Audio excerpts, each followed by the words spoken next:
Okay. Belnard, Yes, ma'am. ikaw yung kasama nung nag-escort ng mga ICC, tama Yes, ba? ma'am. Okay. Meron kasi dun sa affidavit na nagpapalit kayo ng $2 million. Dalawang maleta na po yun. Kasama ko si Paul. Papalit po kami sa Makati. Piso to dollar. From Horizon Homes, binaba namin sa sasakyan yung dalawang maleta, large. Tapos, Medyo tense din kami, ma'am, kasi malaking maleta yon. Pagbaba namin sa Makati, medyo kita po kami, kaya medyo alert po kami doon. Then inakyat po kami namin sa taas, then may contact po kasi sila doon na para papalit ng dollar kasi medyo malaki po yung pera. Pag wala po kayong contact, hindi po siguro kayo makakapagpalit ng dollar. Ayun, nakita ko yung binuksan ni Paul yung maleta, yun po yung malaking amount po yung nakita ko sa maleta. Then narinig ko po na parang may paghandaan sila na pagbibigyan ng dollar. sino raw? Ang narinig ko ICC. Yun po yung So, ang tingin mo doon, yung perang yun napunta doon sa ICC o yung preparation for the Yes po, investigation yes po. ng ICC, tama ba? Yes po. Okay. Paano mo nadugtong si Trillanes doon? Dumating po yung ICC, si Mark Tiksay po yung unang nag-assist po sa ICC, nakasama nila na unang team na dumating. Then after nung 2024, nag-advise si Kong Saldi na ako na yung papalit doon kay Mark mag-assist sa mga ICC. So, kami po yung nagsundo ng ICC sa Terminal 3. Then, ang direct contact po namin is si Senator Trillanes po. Codename niya ST. Si Mark po nagbigay ng codename, ng name niya na ito yung kukontakin natin, si ST. Pagbigay ko ng contact number kay ST, yung number ko po binigay po sa investigator ng ICC. Nakita mo ba si Senator Trillanes? Yes po, nakita ko rin po. Na anong ginagawa? Nagmi-meeting po sila. Ka-meeting yung ICC. na ini-escortan nyo. Yes po. Ngayon, paano mo napagtanto na yung pera na pinalit nyo from pesos to dollars napunta sa ICC? Ayun po yung pagkakarinig ko sa executive ni boss, si Paul. Dumaan ba yun kay ST, kay Senator Trillanes? Malamang, yes po. Nakita mo o binigay nyo sa kanya yung maleta? Dapat naman po, executive naman po yung nakakaalam po niyan, ma'am. Kasi narinig lang po sa kanya. Kasi yung mga ICC medyo confidential po eh. Okay. Hindi po nila pinapaalam. Correction lang doon sa foreigners po yung una namin narinig. Kalaunan naman namin. ICC investigator. Ang unang sinabi sa inyo, foreigners lang. Hindi nila sinabi agad na ICC yung mga yon. Nakita nyo na lang na ICC nung napanood nyo si Chantal Daniels sa TV. Yes, ma'am. Attorney Baligod, pwede ho bang pakikwento nyo sa amin ang umpisa? Paano nyo ho na gather itong grupong ito? At totoo ho bang 18 sila lahat? Actually, mahigit po. Mahigit 18? Paano ho kayo nag-connect nitong mga Marines o mga iba pang mga sundalo o dating sundalo na dati naka-detail kay Congressman Zaldico? Napanood natin lahat po yung nangyari kay Gutesa sa Senate Blue Ribbon Committee.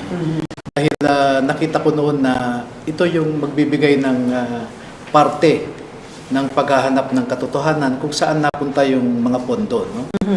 And then, inobserbahan ko rin po yung mga nangyayari sa ICI, yung nangyayari sa iba't ibang ahensya ng gobyerno, parang may cover up eh. No? So, minarapat ko po na hanapin ko kaya itong mga kasamahan ni Gutesa para malaman din natin kung totoo ba o hindi yung mga sinasabi ni Gutesa kasi mag-isa lang siya. So, may kaibigan po ako na dating opisyal sa Armed Forces na kinausap at sabi ko, kilala mo ba yung mga kasamahan ni Gutesa? At ang sabi niya, kilala ko yung mga opisyal nila noon. Mga opisyal ng AFP na nag-retire na at naging trabahante kay Zaldico. So, naimbitahan po niya yung isa at nakausap ko. Sabi ko, pwede ko bang kausapin yung mga kasamahan ni Gutesa? Ang sabi pa nga niya noon ay, naku, mahirap yan kasi meron ngang nag-o-offer sa kanila ng 10 milyon. Eh, hindi nila tinanggap. Baka kahit mas malaki yung ibibigay ninyo, hindi yan pupunta. Sabi niya, naku, hindi naman po pera itong pinag-uusapan natin, kako. Pero ganun yung parang ang sense ko sa kanya, he just wanted to discourage me na makausap sila. Pero nevertheless, napilit namin siya. So yung sumunod na meeting namin, nakapagdala siya ng, ilan ba yun? Buds? Apat, no? Apat na nag-usap kami. Nasa-sense ko na, you know, it's part of my training as a litigator to somehow read body language, ma'am, no? At nakita ko doon sa official na parang hesitant siya. Kaya nung may nag-CR sa kanila, sumimple akong sumunod. Sabi ko, kontakin mo lang ako kung may kailangan kayong tulong, sabi ko. So, yun na po. Mula noon ay nag-uusap na kami, dumadami sila. Kasi ang sabi ko po, doon sa naunang apat, kailangan sigurong ibahagi nyo sa bayan yung nasaksihan nyo na pagnanakaw ng pondo. Kasi kung hindi nyo gagawin yan, huwag tayong magreklamo kung ang gobyerno natin ay hindi nagseserbisyo na sa ating bayan, kako. Eh, kada meeting po namin ay dumadami po sila dahil ine-explain ng mga nauna sa kanila. And then, dumating po yung Enero. Meron silang isang kasamahan na namatay pala yung apo niya. Kakamatay. 2 weeks ago. January 2026 ito? Yes, ma'am. Na nung ipinapaliwanag ko sa kanila yung estado ng ating bansa, ang ating ekonomiya, ang ating political situation, ay kaya pala namatay yung apo ko, sir, dahil simpleng sakit, namatay sa ospital dahil walang maibigay na gamot. So, yun po ang nag-trigger din sa kanya at sila nag-usap-usap na siguro kailangan nga pakinggan natin yung sinasabi ni Attorney Baligod, sabi nila. So yun na po, start na silang magkwento. Pagkatapos po nilang magkwento, sabi ko, i-record ko yung mga kinikwento nyo, kako. And then, kinakausap ko rin yung ibang mga kasamahan nila na hindi nila alam na kinakausap ko. At in fact, yung kinakausap ko ay nagbigay pa ng dokumento, nagbigay pa ng video, nagbigay pa ng picture. Na totoo pala itong sinasabi nila.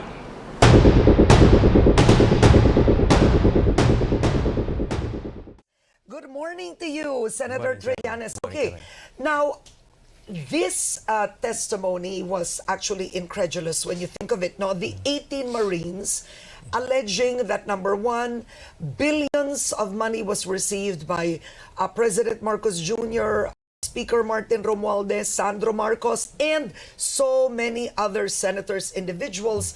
But what was interesting is a part of the testimony is that money was given to you, something like $2 million to actually support or pay off the ICC. First, what was your take? Okay.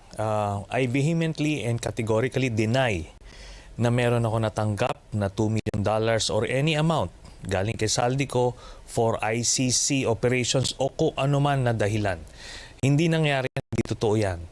At ito ang highly suspicious and very malicious dito sa allegation na to is yung timing. Biruin mo, yung usapin ng mga maleta na yan, kay yung flood control scandal, ilang months ago pinag-uusapan yan. Not a word about the ICC and this payoff.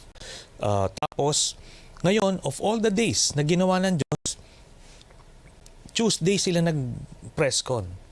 And that was the, we're in the middle of the confirmation of charges hearing sa The Hague. That was the presentation of the prosecution. Yes. So, talagang alam mong ginawa nila yon for that.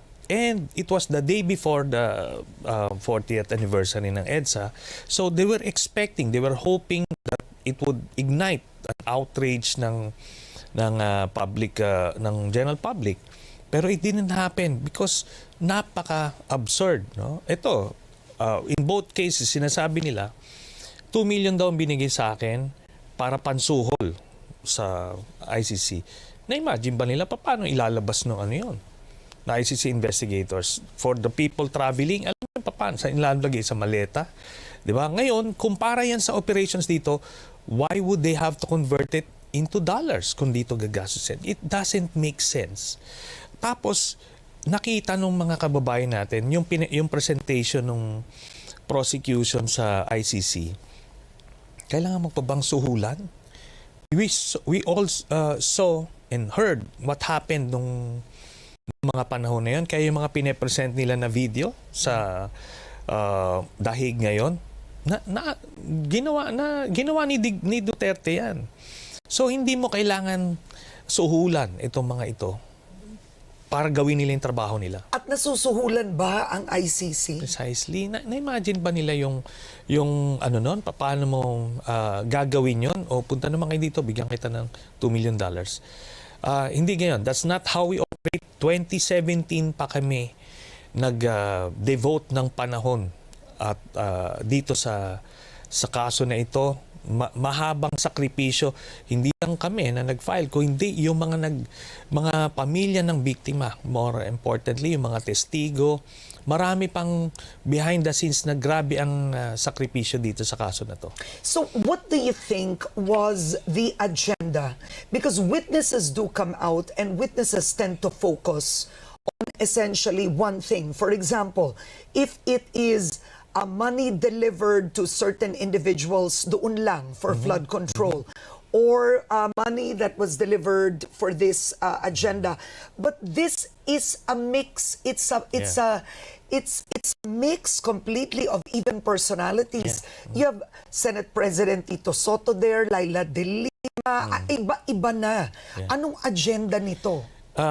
Ito, nakita mo rito dun sa flow ng kanilang press con. Una nilang minention yung sa ICC. Di ba? They have an allegation against the president and all these public officials, pero ang inuna nila ay ICC. Highly suspicious talaga.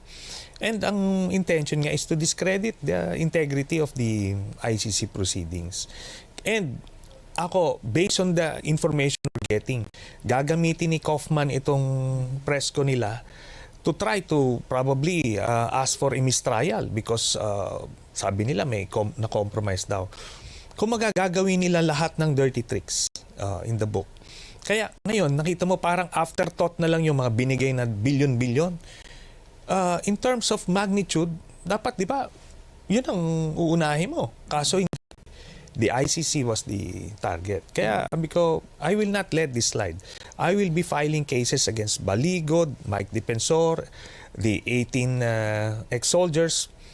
I will make sure matatandaan nila ito. Hindi pwedeng walang consequence na I understand yung sitwasyon ng mga dating sundalo. Maaring vulnerable sila, wala silang trabaho. They will say what you want them to say pagka ganong estado. But still, ginawa nila yan, they will have to suffer the consequences of their actions. So, pine-prepare na ng mga lawyers namin yung ifa-file, cyber libel, and kung ano pa na pwede para tignan natin kung saan sila Okay, who do you believe is behind this? To organize the 18 Marines, to have that press conference, get their affidavits together, who is behind it or which faction? Okay. We're getting information right now na galing sa Duterte camp. Yung nag-finance, nagpa-organize nito. Itong mga front, siyempre si Baligod yung gustong umiksena dyan. Pero nakita namin yung mga iba't ibang mga information like the cars used by the Marines sa pagpunta ng press con, nakaregister yung sa asawa ni Mike Defensor, yung isang vehicle. So, makikita mo, hindi to nangyari parang at random. 18 ex-soldiers, paano sila nag-usap-usap? You can imagine how they organized this. So, talagang ginawa ito nung kampo ni Duterte kasi they stand to benefit most from this. And you believe the main agenda really of the press conference is not the payoffs, the alleged payoffs to former Speaker Martin Romualdez, the President. Yeah. Ang talagang agenda, you believe, is to discredit the ICC hearing. Yes, I think two agendas, two items sa agenda nila. Yung ICC because kailangan nilang gawin ito no? Within this time. Pangalawa, yung destabilization kasi ginawa nila dun sa a day before the rally. Nag-go hope sila ng trigger ng outrage yung para yun na nga ma-oust yung administrasyon. Bakit? Kasi next week start na ng impeachment. So all of these things pinagsama-sama ng agenda, parang kumbaga sa usapan pagka natatalo ka na, nako-corner ka na, itinataob mo na lang yung mesa para maiba yung eksena, yung usapan. Yun. So there's a destabilization effort. Yes, yes. So, the fact na pag nakita nyo yung speech ni Baligod, talagang inciting to sedition na siya and rebellion kasi he was invoking yung constitutional provision ng yung AFP is the protector of the people in the state. So, hindi yan protector ng government. Makita mo, the theme. Tapos yung mga in-invite nila doon ng mga vloggers ni Duterte, talagang pang-agitate yung mga mga questions nila. Talagang it was so set up to ignite certain emotions.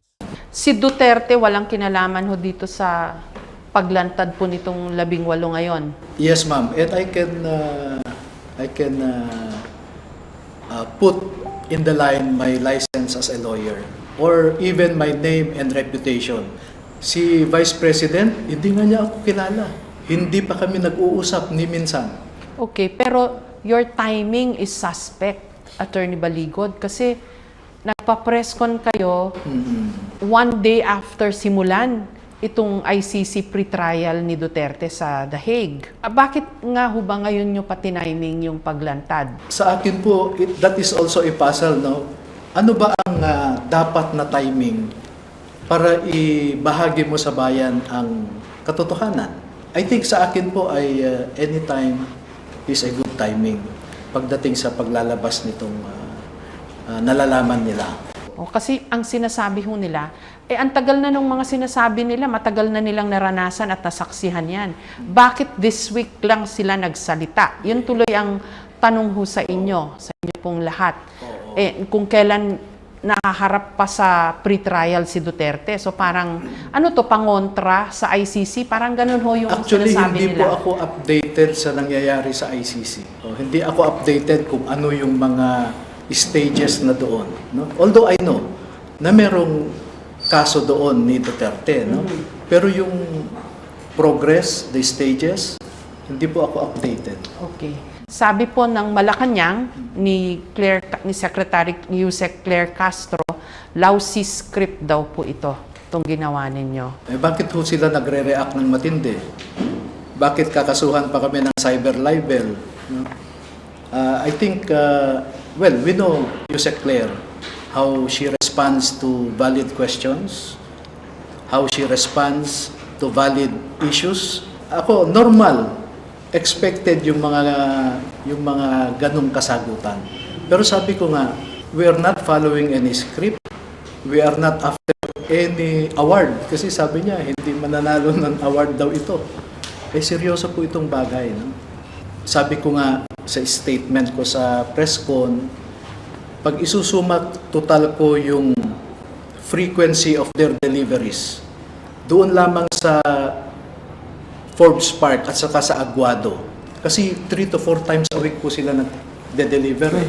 Beginning September 2022. And hindi bumababa sa 20 na maleta kada delivery. No? Kung medium size na lang po yun, sabihin na lang natin 30 billion ang bawat maleta. Hindi bababa sa 20. Magkano na po yun sa isang araw, di ba? 600 na. 3 hanggang 4 na beses sila sa isang linggo sa Forbes Park. At ganun din sa Aguado. Kaya ang estimate ko, umaabot yan ng 805 billion. Bakit namin kayo dapat paniwalaan? Paano nyo mapapatunayan na nagtrabaho kayo talaga kay Zaldico bukod sa sinabi nyo sa akin. Kahit na i-verify nila yung kung kailan kami nag-umpisa, kung hanggang namin na-terminate, makikita po nila yung ano namin sa company. Then meron po kaming ID. May ID kayo? Yes, from Congress na papatunay na Pwede mo makpakita yung ID ninyo? Ito ang ID ni... Rosbert Waupan. Okay. Close up mo na lang. Huwag ko na hawakan. Tampering with evidence ako. Ayan. Ayan. So, lahat kayo may ID na ganyan. Yes po. Naka-indicate po ba nagtrabaho sila kay Zaldico, sir? Yes po. Signature po ni Kong Saldi, ma'am. Nakapirma si Zaldico Hindi, sa si Juan, Sergeant at Arms. Sergeant at Pero may Arms. name po ni Kong. Yung ako Bicol na ID nila na may pirma si Saldico. Pasensya na kayo ha, pero unahan ko na yung mga mangiintriga sa inyo. Baka DDS kayo. Hindi po, ma'am. Hindi kayo mga Duterte supporter. Hindi po. Kaya nyo ginagawa ito. Yes. Hindi nyo ito ginagawa dahil sinusuportahan nyo si Duterte. Hindi po. Ginagawa lang namin to, sinuportahan lang namin yung sinabi ni Master Sergeant Gutesa at saka sinabi rin ni Kong Saldi. Nakahanda kayo mangyari sa inyo yung nangyari kay Gutesa. Yes, ma'am. Yes, Sa kamatayan po, nilalaban pa namin. Hindi po kami takot ng mga hotel. Walter, Nandito na rin lang. Tuloy-tuloy na po ito. totoo ba na hindi kayo sunisweldohan ni Saldico? Itong late nila. Late naman. Hindi, itong ilang buwan na hindi kayo suneldohan. Yung separation pay Yung lang. separation bill, ma'am, di ba? Separation bill, ito nila binigay. May sahod kami na, pero yung tinanggal nung January, itong taon na. January 18. Wala ba siyang tao na pwede niyong mapagtanungan para sa mga sweldo? Wala na po yung si Mark Tiksay at saka si Estrada. Nasa labas po ng bansa. Lumabas sila lahat.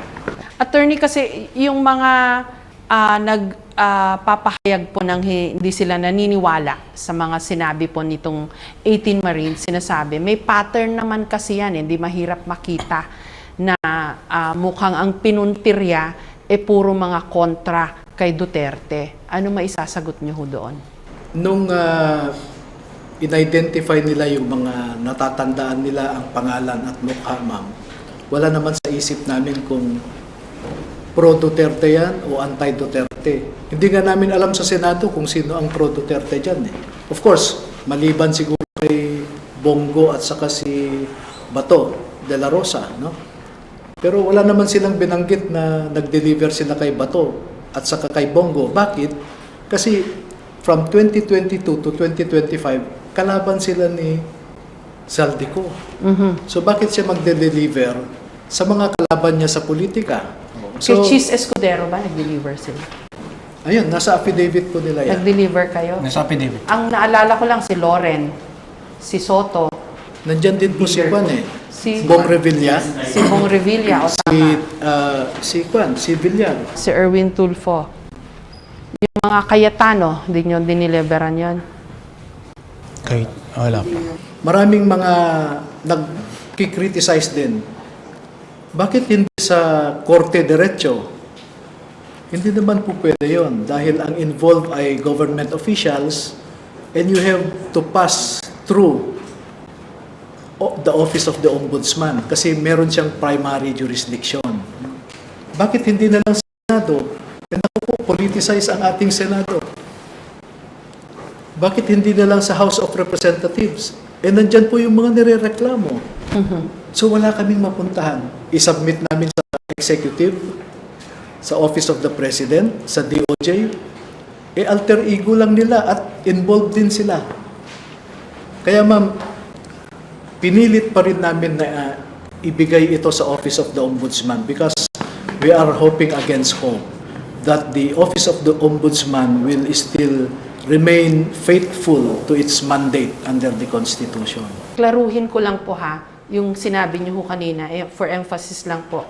Si Trillanes, as far as they are concerned, nakita lang nila sa meetings, tama po?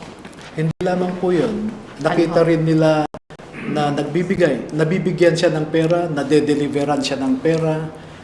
At may mga occasion na yung tao niya, sino yung staff ni Sunny Trillanes, na nagbabayad din minsan sa mga hotel accommodations.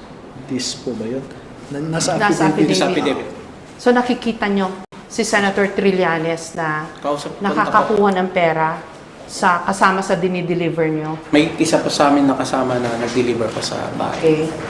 At saka kasama rin sa meetings with ICC. Yes. Yes. So ang participation niya sa pagkakaalam nyo has to do with ICC. Tama po, Attorney? Kasi ma'am, pag may darating na ICC investigators, si Sunny Trillanes ang nagbibigay sa kanya ng contact number. Kaya pagdating ng ICC investigators, siya ang kinokontak din. Okay. O, nakarating na kami, etc.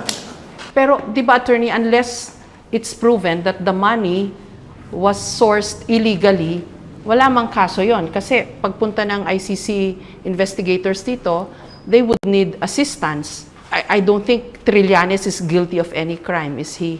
For assisting the ICC inspectors. Baka ethics or moral, whatever. Pero sa batas, wala naman ho siyang nababiolate, di po ba? Pwede ko bang as a lawyer, no? Okay. Sa akin ay kinidnap si Duterte. Okay. At kasama siya sa conspiracy for the rendition of Duterte sa Netherlands. Okay. And that is a crime, kidnapping. Ang isang serious issue sa akin po dito, dahil medyo nasasaktan ako kung yung mga third world countries na katulad natin ay inaapi ng mga panyagang mayayaman. And I know, no less than the US State Department issued an official public statement that the ICC is a corrupt and a politicized institution. Alam naman natin yung record ng ICC dito, una silang pumunta sa Pilipinas December of 2023. Nag-withdraw, yung articles of withdrawal natin was deposited with the United Nations in March of 2018. And under the Rome Statute, ICC has a 1-year residual jurisdiction. Yes. No? So they can still investigate and try crimes covered by the Rome Statute when committed while we were still a member. So they have 1 year. No? Yung residual jurisdiction na yan natapos noong March 2019.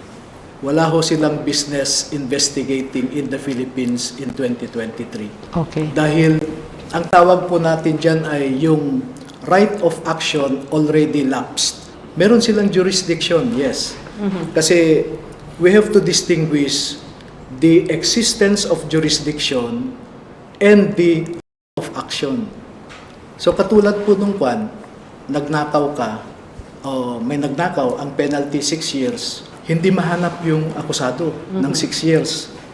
Hindi mo na ho siya kasuhan ulit dahil nag-lapse na yung right of action. Prescription po ang tawag namin doon. Ito po yung opinion ni Guevara, di ba? Former DOJ. Yes, ma'am. I think so. So, sa inyo, nakahanda ba kayo na masiraan, butasan, bakbakan dahil dito sa ginawa ninyo? Yes, ma'am. Walang atrasan to? Yes, ma'am. Okay. May gusto pa ba kayong sabihin bukod sa mga natanong ko? Attorney, may gusto pa ho kayong sabihin bukod sa natanong ko? What I can say at this stage is yung mga kababayan natin na pro or against sa ginawa namin, maghunos dili lahat. No? Pagbigyan natin ang mga institution natin na gawin ang trabaho nila. Kahit medyo malabo ang ating pag-asa. Pero we have to really cling on to that flicker of hope that our institutions will work. Because when institutions fail, states fail. Thank you. Thank you. Salamat. Salamat sa inyo. Thank you. Thank you.